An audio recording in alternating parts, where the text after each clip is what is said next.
All right, I want to move now to a story. This week, the Māori Health Authority, Te Whata Ora, was disestablished. I heard some figures yesterday for some people. It cost, I think, $380 million was set aside by the government to establish the Māori Health Authority, Te Whata Ora. And I think in its first year of operation or something, it had an operating budget of $580 million. And, of course, the opposition and much of the mainstream media and Te Pātai Māori in particular saying this is a racist move. It will kill Māori people. Literally, that's the sort of rubbish being spoken in Parliament. Oh, it was going to provide the answer to years of oppression in the post-colonial world, etc., etc., etc. But I wonder, what was all that based on? Where were the figures? Had the existence of Whata Ora improved Māori health outcomes or general health outcomes in any way? And does its axing worsen health outlooks, not just for Māori, but for New Zealand as a whole? I think the best person to ask that is our most prominent, New Zealand's most prominent health academic, a man who has given advice around the world and is not afraid to speak out about things. Emeritus Professor Des Gorman joins us on the line now. Des, nice to talk again. How are you? I'm good, thanks, Sean. How about yourself? How's your own health? No, good. Bounce back. I recommend ablations on the public health system. I've halved my resting heart rate and I'm just feeling a box of fluffies. Look, Des... I'm pleased. But by the way, Te Whata Ora is Health New Zealand, the Māori Health Authority. Māori, right, sorry. What do they call themselves? God, you see, this is the confusion of the language thing. Well, let's call it the Māori Health Authority then, both you and I. In English, but that's just so wrong. It's my first language, Sean. Yeah, okay, the Māori Health Authority. Geez, my bad. Yep. Do you think that it is dangerous or damaging to Māori health in general that this initiative has been scrapped? No, I never thought it was in the best interests of Māori. I think we can establish at the get-go that Māori do lead shorter, sicker lives than other New Zealanders, and that requires address. But the idea that would be addressed by a central bureaucracy, I think, is nonsensical. To me, this was tokenism, a brown tick. It was a government trying to show it was doing something.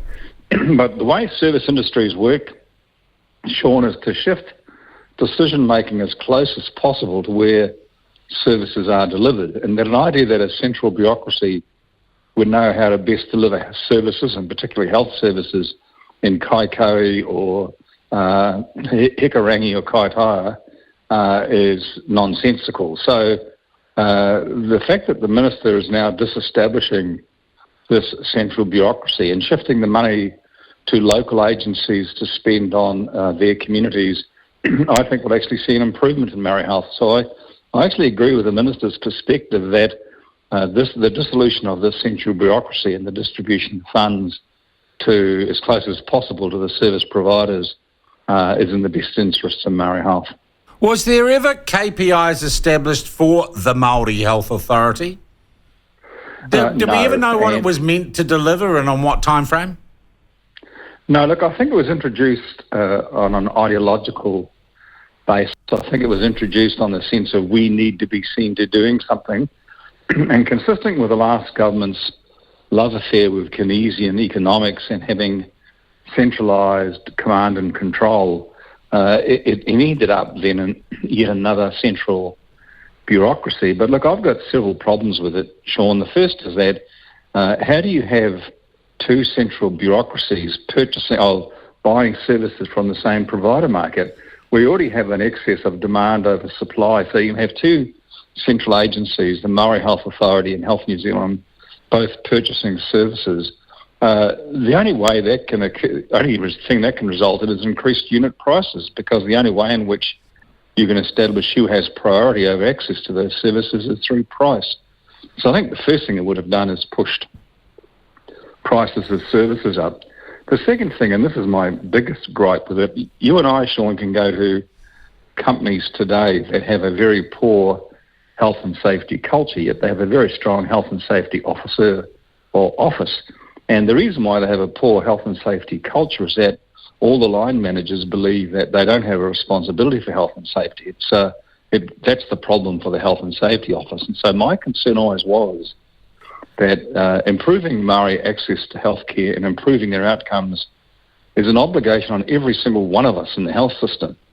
And what this new bureaucracy did was created an opportunity for us to abrogate that responsibility. The Māori health system will take care of them. Exactly. Look, I remember when I joined the ACC board, and I remember asking, our performance for Māori is terrible. They have less access to ACC than other New Zealanders. Their outcomes are worse. What are we doing about it? And every time I asked that question, I was told we have a Māori health group. So I went and saw the Māori health group on a number of occasions, and they were very, very nice people. But the only thing they were employed in was Pōwhiri and Waiata. They were doing nothing at all because they had no executive authority and so on. My view is they should have been holding every single man, woman and child in the corporation to accountable for, yeah, absolutely. But they weren't. And so the rest of the corporation said, beauty, not our problem.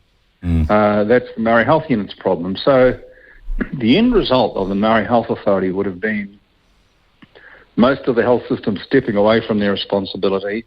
In 10 years' time, Māori would still be leading sicker, shorter lives. And then the conclusion would be, well, look, we gave those brown buggers all the money. We told them to sort their problem out. They haven't. So therefore, the failure belongs to Māori. So in my view, not only was it tokenism, but it was tokenism that would eventually lead to a negative outcome. Have a negative outcome. Yeah. Yeah, precisely. So I actually applaud its closure. Look, that's going to cause some distress to some people. There are some people who saw this as a step to Māori health sovereignty, and I'm sorry for them to have their ambitions, dreams, eroded like that. Shattered. Yeah, look, probably. And look, there's some very good people in that authority, and they'll find a home. There's no question they will end up in a role serving Māori, but where they belong is in community groups identifying how to produce local solutions to meet local need. That's where service industries are heading. That's where health is heading, not to burgeoning bureaucracies in Wellington.